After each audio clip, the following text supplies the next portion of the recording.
மன்றத்தில் யாருக்கும் இல்லாத ஒரு சிறப்பு ஐயா நல்லகண்ணு அவர்களுக்கு இருக்கிறது. நல்லகண்ணு ஐயா ஒருவர்தான் இந்த மன்றத்தில் அந்த சிறப்புக்குரியவர். சூரியனை 100 முறை சுற்றி வந்திருக்கிற ஒரே பெருமகன் வாழ்ந்து கொண்டிருக்கிற ஆட்களில் அவர் மட்டும்தான். இந்த பூமி 100 முறை சூரியனை சுற்றி வந்தால் பூமி என்ற ஊடகத்தின் மீது நின்று கொண்டு அவரும் சூரியனை 100 முறை சுற்றி வந்திருக்கிறார். நான் 70 முறை சுற்றி வந்திருக்கிறேன். நீங்கள் ஒருவரை வாழ்த்துகிற பொழுது 100 ஆண்டு வாழ்க என்று வாழ்த்துவீர்கள். இவரை எப்படி வாழ்த்துவீர்கள்? இவரை நீங்கள் விரும்பும் வரை வாழ்க என்றுதான் வாழ்த்த வேண்டும். இந்த மன்றத்தில் அதிகமாக உச்சரிக்கப்பட்ட வார்த்தை நல்ல கண்ணு என்பது அல்ல, தோழர் என்பது கூட அல்ல, பொதுவுடைமை இயக்கம் என்பது கூட அல்ல, எளிமை. எளிமை என்ற வார்த்தையைத்தான் இந்த மன்றம் அதிகமாக உச்சரித்தது. எளிமையில் பிறந்து, எளிமையில் வாழ்ந்து, எளிமையில் வளர்ந்து, எளிமையில் தியாகம் செய்து, எளிமையின் உருவமாகவே வாழ்ந்து கொண்டிருக்கிற பெருமகன் ஐயா நல்லகண்ணு என்று இங்கே சொல்லப்பட்டது. உலகத்தின் உயர்ந்த பொருள்களெல்லாம் எளிமையாகத்தான் இருக்கும்.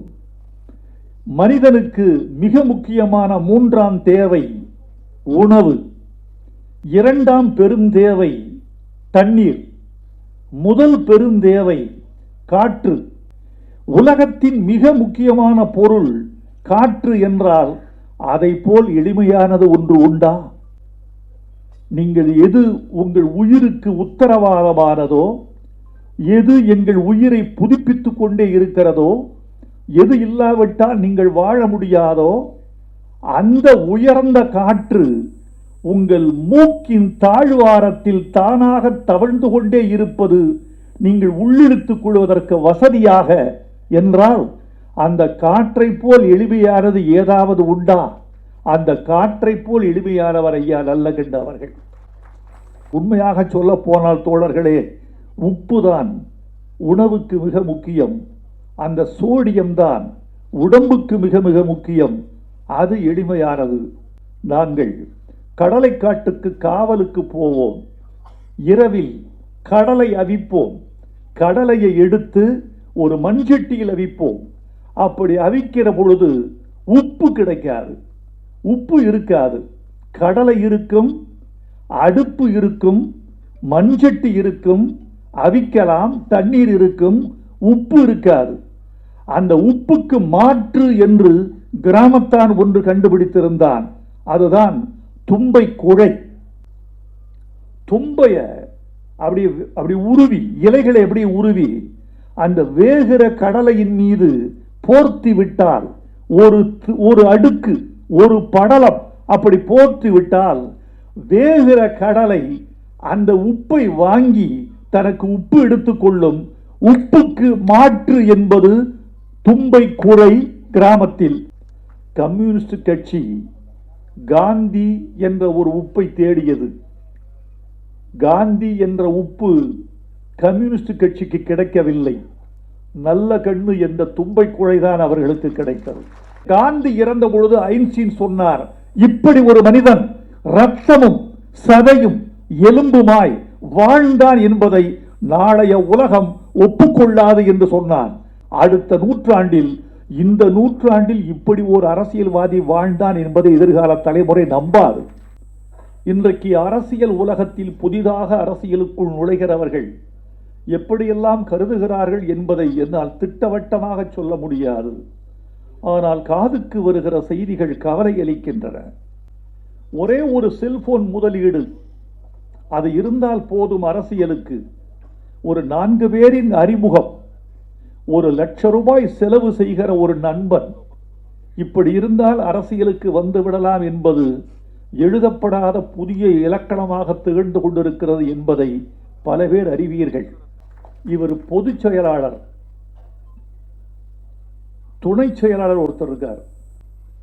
துணை செயலாளருக்கு கம்யூனிஸ்ட் கட்சி வழங்கிய சம்பளம் 3000 ரூபாய். செயலாளருக்கு கம்யூனிஸ்ட் கட்சி வழங்கிய சம்பளம் 2000. நான் எதிர்பார்த்தது இது அல்ல. இந்த அரங்கம் பிதுங்க வேண்டும் என்று எதிர்பார்த்தேன். கலைவாணர் அரங்கத்தின் செங்கல்கள் பெயர வேண்டும் என்று எதிர்பார்த்தேன். இந்த படிக்கட்டெல்லாம் ஜனங்கள் மொய்த்து கிடப்பார்கள் என்று நினைத்தேன். இதுதான் தமிழனுக்கு கிடைத்த நன்றி என்பது எனக்கு தெரியும். இனிமேல் எதிர்காலத்தில் பார்த்தால் புகழுக்கு எவருமே ஆசைப்படக்கூடாது. ஒருவன் இறந்தால் 4 மணி நேரம்தான் அவனது இறப்பு பேசப்படும். ஒரு முதல் பக்கத்தில் உன் செய்தி வந்தால் இறப்பு செய்தி, மறுபக்கத்தை புரட்டுகிற வரைக்கும் தான் ஒரு மனிதனுக்கு புகழ். மறுபக்கத்தில் சென்று விட்டால் முதல் பக்கம் மறக்கப்படும். அடக்கமோ தகனமோ நிறைந்து விட்டால் அவ்வளவுதான். எனவே மனிதன் நன்றியை எதிர்பார்க்காத மனிதன்தான் இனி நல்ல மனிதனாக இருப்பான். என் கடமை பணி செய்வது. இந்த உலகம் அதை ஏற்றுக்கொள்வதும் ஏற்றுக்கொள்ளாததும் உலகத்தின் இயல்பு என்று கருதுகிறவன் தான் அப்படி இருக்க முடியும். அந்த ஜாதியைச் சேர்ந்தவர் ஐயா நல்லகண்ணு அவர்கள்.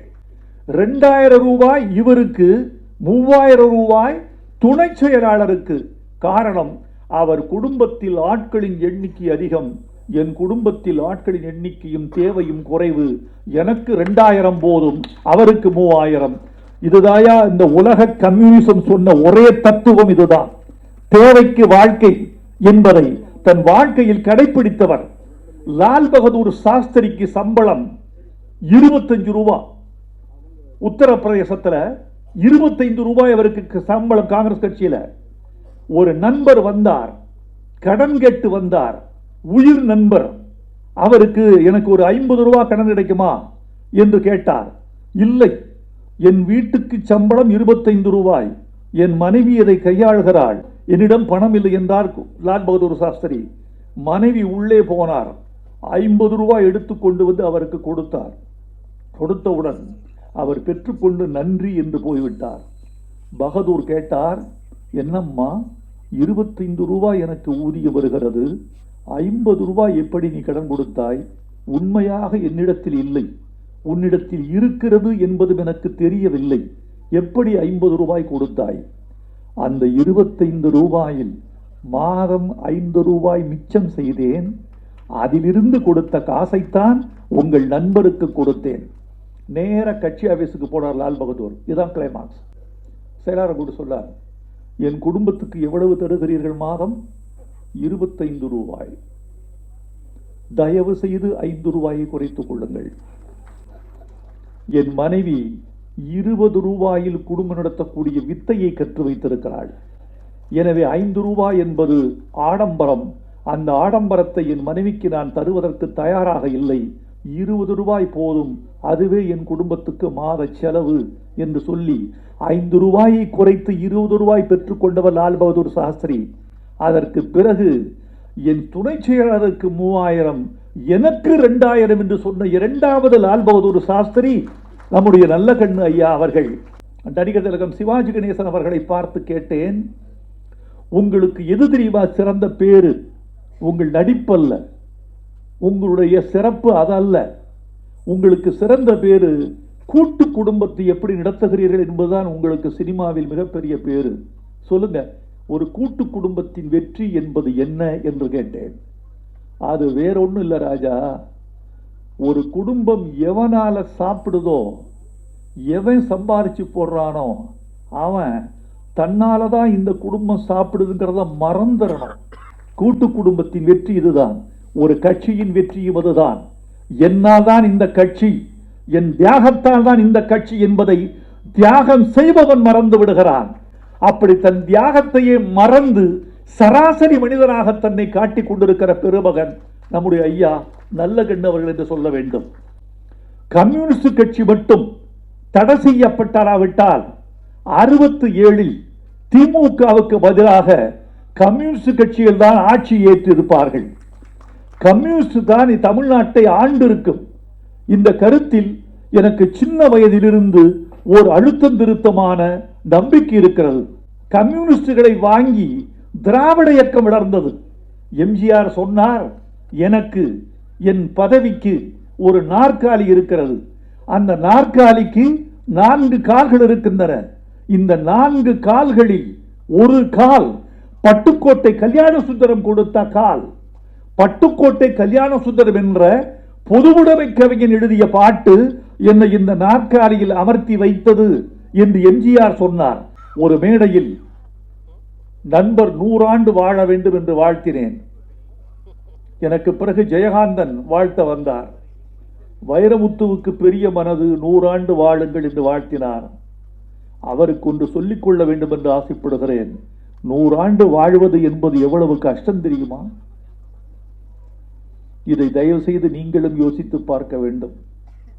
100 ஆண்டு வரைக்கும் கிட்னி செயல்பட வேண்டும், கணையம் இன்சுலின் சுரக்க வேண்டும், கல்லீரல் பழுதுபடாமல் இருக்க வேண்டும், சக குடும்பத்தவர்கள் சாகாமல் இருக்க வேண்டும், நண்பர்கள் உயிரோடு இருக்க வேண்டும், 100 ஆண்டு வரைக்கும் செவிப்புலன் உயிர்ப்போடு இருக்க வேண்டும், கட்புலன் மங்காமல் இருக்க வேண்டும், 100 ஆண்டு வரைக்கும் உலகம் நம்மோடு இருக்க வேண்டும்.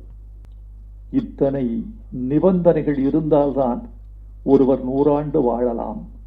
ஐயா நல்லகண்ணவர்களே, இந்த நிபந்தனைகள் அனைத்தையும் நீங்கள் நிறைவேற்றிக் கொண்டிருக்கிறீர்கள். எல்லாவற்றையும் விட நாடு உங்களோடு இருக்கிறது, நல்லவர்கள் உங்களோடு இருக்கிறார்கள், தோழர்கள் உங்களோடு இருக்கிறார்கள். உங்கள் தியாக தழும்புகளை தடவி பார்க்கக்கூடிய சமூகம் உங்களுக்கு வாய்த்திருக்கிறது. நீங்கள் வாழ்க என்று வாழ்த்துகிறேன்.